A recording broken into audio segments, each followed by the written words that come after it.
안녕하세요. 저희 조는 기업 비만도와 체지방 질환 건강 체크를 주제로 발표를 진행하겠습니다. 발표는 다음과 같은 순서로 진행되겠습니다. 기업의 운영 및 관리 메커니즘은 인체 그것과 매우 비슷합니다. 인체에 존재하는 지방의 양을 일컫는 체지방은 체내에 저장된 잉여 영양분을 뜻합니다. 체지방은 필요시 분해되어 에너지를 만들어내는 역할을 하지만 그 양이 과다하거나 부족할 경우에는 인체 건강에 상당한 위험을 야기할 수 있습니다. 따라서 인체 내 체지방량을 정상 범주 안으로 유지하는 것이 매우 중요합니다. 저희 조는 인간의 체지방과 같은 역할을 기업 내부에서는 부채가 수행한다고 판단하였습니다. 부채는 기업의 재무 구조 및 재무 안정성과 밀접한 관련이 있으며 체지방과 마찬가지로 적정 수준을 유지하는 것이 매우 중요합니다.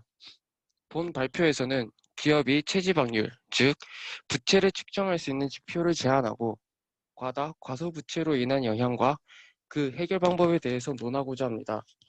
또한 부채 이외에 적체될 경우 기업에 악영향을 줄 수 있는 비재무적 요소 또한 보충적으로 다룰 예정입니다. 인간의 체지방률은 체내 지방량의 측정을 통해 알 수 있듯이 기업의 체지방률은 부채 비율을 통해 알 수 있습니다. 부채 비율은 부채 총액을 자기 자본으로 나눈 값에 100을 곱한 것으로 상환해야 할 부채에 대해 자기 자본이 어느 정도 준비되어 있는지를 보여줍니다. 일반적으로 부채 비율 100% 이하를 표준 비율로 평가하며 이는 기업에 예상치 못한 위기가 발생하더라도 자기 자본을 이용하여 채무 전체를 해결할 수 있음을 의미합니다. 또한 산업적 특성에 따라 적정 수준의 부채 비율이 상이하지만 통상 200% 이하를 적정 부채 비율로 간주하며 부채 비율이 400% 이상인 경우에는 업종에 관계없이 잠재적 위험 기업으로 판단합니다. 그렇다면 과다한 부채는 기업에 어떠한 영향을 주는지에 대해서 살펴보겠습니다. 우선 부채 비율과 기업 가치의 관계를 실증적으로 연구한 여러 논문들을 살펴본 결과 확인한 모든 논문에서 비슷한 결과를 보고하고 있음을 확인하였습니다. 저희는 본장에 기재한 네 논문들을 살펴보았는데요. 이 네 논문들은 모두 대략 10년 기간의 국내의 상장, 비상장 기업들의 부채 비율과 경영 성과 지표들의 관계를 분석하였습니다. 그 연구 결과들은 모두 특정 수준까지의 부채 비율은 기업 가치나 수익성에 긍정적인 영향을 주지만 그 수준을 초과하는 경우에는 부정적인 영향을 끼친다는 것이었습니다. 두 번째로 과다한 부채 비율은 파산 비용의 증가를 초래합니다. 파산 비용이란 기업이 채무 불이행에 대한 책임을 물어 채권 소유자들이 기업 자산에 대한 소유권을 요구할 때 발생하는 비용을 의미합니다. 파산 비용은 파산 소송과 직접적으로 관련된 직접 비용과 소송이 원인이 되어 부차적으로 발생하는 간접 비용으로 나눌 수 있습니다. 채무 불이행이 발생했을 때 직접 비용은 평균적으로 기업 가치의 3% 정도의 규모로 발생하며 간접 비용은 기업 가치의 20%의 규모로 발생합니다. 기업 가치의 23%는 상당한 수치이며 채무 불이행이 발생한 것 자체가 기업의 상황이 안 좋다는 것인데 그런 상황에 발생하는 파산 비용은 기업의 존속에 치명적인 피해를 입힐 것입니다. 파산 비용과 기업 가치의 관계를 설명하는 재무 이론도 있습니다. 그것은 트레이드 오프 이론인데요. 이 그래프는 기업의 자본 구조에 따른 기업 가치를 공식화한 M&M 명제의 공식을 도식화한 것입니다. X축과 수평한 파란색 직선은 부채가 없는 기업의 기업 가치를 나타내며 우상향하는 파란색 직선은 부채 수준에 따른 기업 가치의 변화를 나타냅니다. 이 선에 따르면 이론적으로는 부채량이 증가할수록 기업 가치가 끝없이 증가한다는 것을 알 수 있습니다. 하지만 현실의 기업 가치는 빨간색 곡선처럼 특정 부채 수준을 넘어서면 우하향하게 되는데요. 이 이론에서는 그 원인이 파산 비용이라고 주장합니다. 즉, 부채가 과다하면 파산 비용으로 인해 기업 가치가 감소하게 된다는 것입니다. 세 번째로, 과다한 부채 비율은 기업의 신용 등급 하락을 초래합니다. 신용 등급은 자본 시장이 건강하게 작동하기 위해서 반드시 필요한 제도로서 투자자에게는 투자 의사 결정에 필요한 정보를, 시장에게는 위험 프리미엄을 결정하는 기준을 제공합니다. 기업의 신용 등급을 평가하는 요소는 크게 5가지가 존재하는데요. 경영관리 위험, 계열 위험, 사업 위험, 산업 위험, 재무 위험 등이 있습니다. 부채 비율은 이 중에서 재무 위험에 속하는 재무 안정성 지표이며 신용평가 기관은 부채 비율로 현재의 재무 안정성을 평가하며 미래의 재무 안정성을 예측하게 됩니다. 기업의 장기 신용 등급은 10개의 등급으로 단기 신용 등급은 6개의 등급으로 구분되며 낮아질수록 위험도가 높아지는데요. 이는 기업의 상환 능력에 따라서 유기적으로 변동합니다. 또한 신용 등급은 크게 투자 적격 등급과 투자 부적격 등급으로 나뉩니다. 일반적으로 BBB 등급과 A3 등급이 투자 적격 등급의 마지노선으로 불리며 이 아래로 내려가면 투자를 받기 어렵습니다. 이 그래프를 보시면 신용 등급이 AAA인 기업부터 BB인 기업까지는 신용 등급과 부채 비율이 일정한 비례 관계를 가지지만 BB 등급에서는 오히려 부채 비율이 떨어지는데요. 이는 신용 등급이 낮은 회사는 아예 타인 자본 조달이 어렵기 때문입니다. 일반적으로 부채 비율은 200% 이하 수준을 유지해야 신용 등급 BB를 지킬 수 있지만 200%가 일률적인 마지노선은 아닙니다. 특정 기업의 부채 비율의 적정 수준을 찾으려면 동종 산업 내의 다른 기업들과 비교해 상대적으로 판단해야 합니다. 네 번째로 과다한 부채를 지닌 중소기업은 중소벤처기업진흥공단 지원 대상에서 배제됩니다. 중소기업들은 지원을 받기 위해서는 부채 비율을 최소 200%에서 최대 500% 수준으로 유지해야 합니다. 최근에는 코로나19를 감안해 부채 비율 기준을 초과한 기업도 신청 기회를 부여하는 특혜를 제공하고 있는데요. 이외에도 몇 개의 특혜 사례가 있긴 하지만 그 경우가 제한적이니 평소에 건전한 부채 비율을 유지하는 것이 매우 중요합니다. 마지막으로 과다한 부채 비율은 기업의 조달청 입찰에도 부정적 영향을 끼칩니다.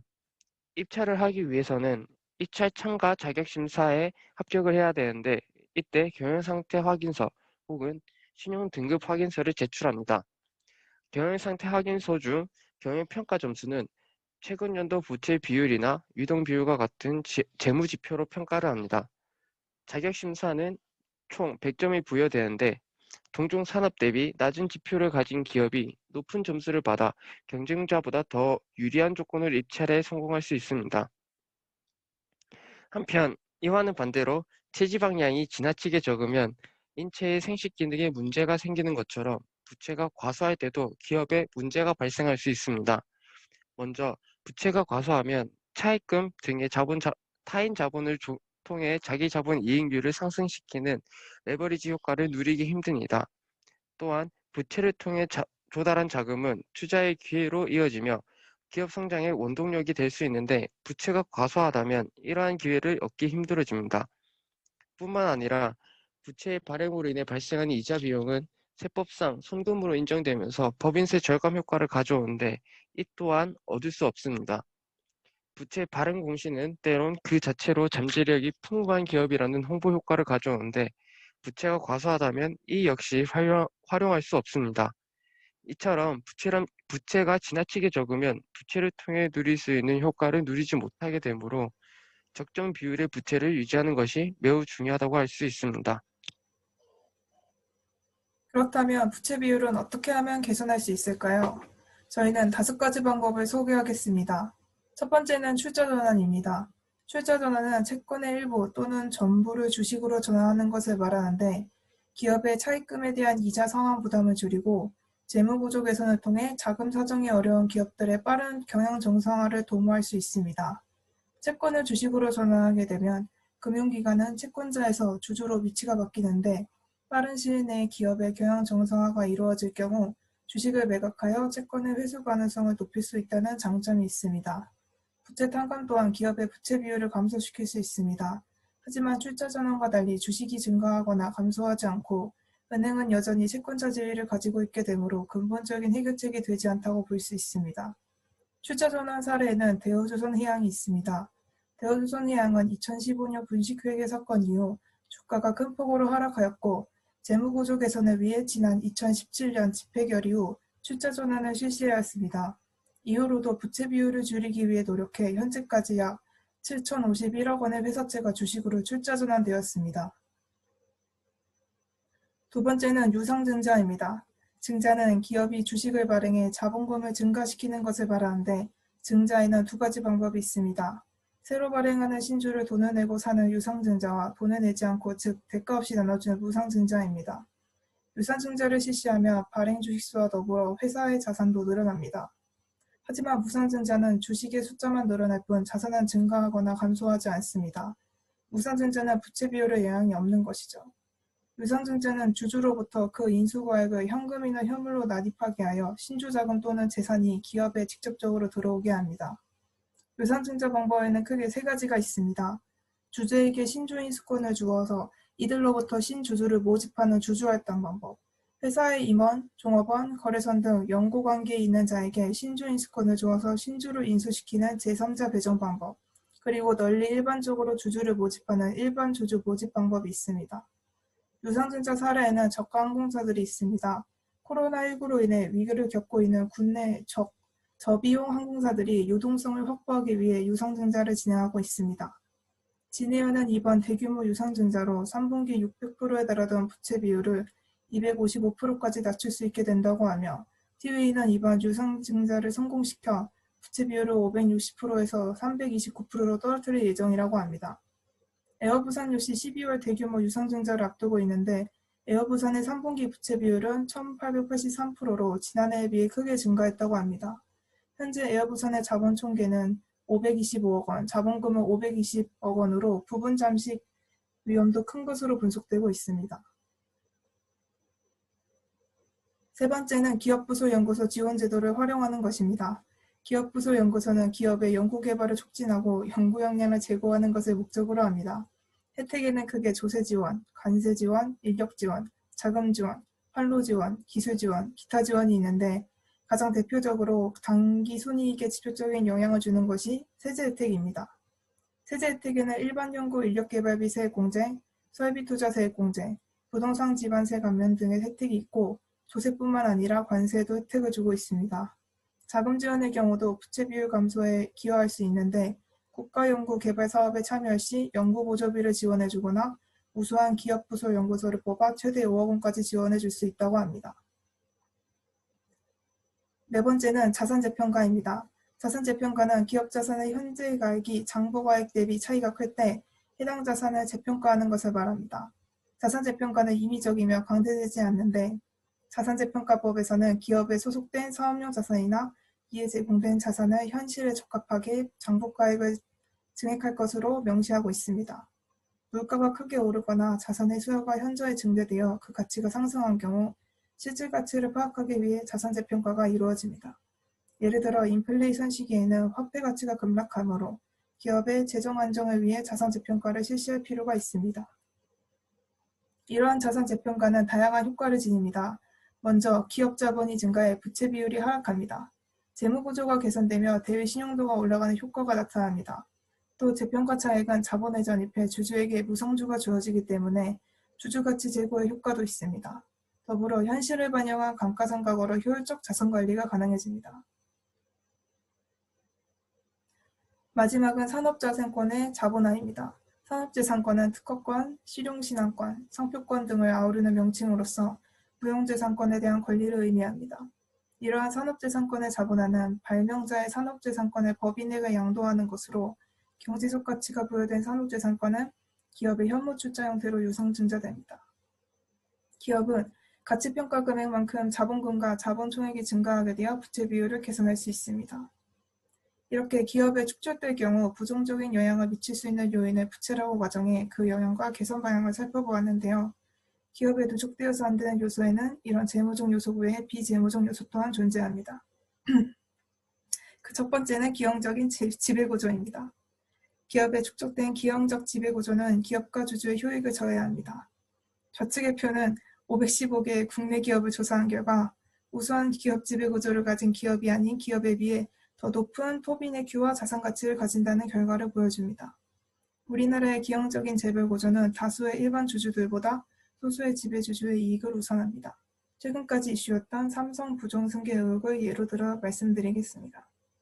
엘리엇을 포함한 외국계 헤지펀드는 제일모직과 삼성물산의 합병을 강렬히 반대했습니다.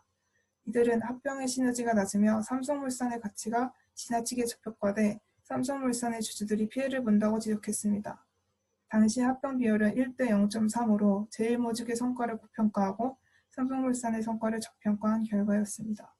당시 이재호 부회장은 제일모직의 대주주였던 데에 반해 삼성물산의 주식은 거의 가지고 있지 않았습니다. 삼성물산은 삼성전자의 지분을 다수 보유한 핵심 기업이었는데 이를 무사히 제일모직과 합병하는 것이 승계 과정의 핵심이었습니다.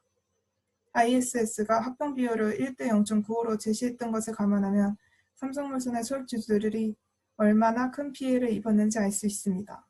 해당 송사는 우리나라를 대표하는 삼성의 브랜드 평판을 세계적으로 떨어뜨렸으며 계열사의 원활한 운영에 불필요한 소모와 잡음을 일으켰습니다. 다음 비재무적 요소에는 조직 사내 문화가 있습니다. 그중 대표적으로 인재관리, 기업성과 신뢰성에서 문제가 발생할 수 있습니다. 인재관리 측면에서 보면 부정적인 조직 사내 문화가 누적되면 보수적 사고와 함께 새로운 프로젝트나 사업 시도가 줄어들 것입니다. 그로 인해 내부 인재의 창의력은 떨어지고 외부 인재를 채용할 매력, 유인 역시 저하될 것입니다. 기업 성과 측면에서는 성과 체계가 명확하지 않기 때문에 성과에 비례하는 보상이 제공되지 않을 것입니다.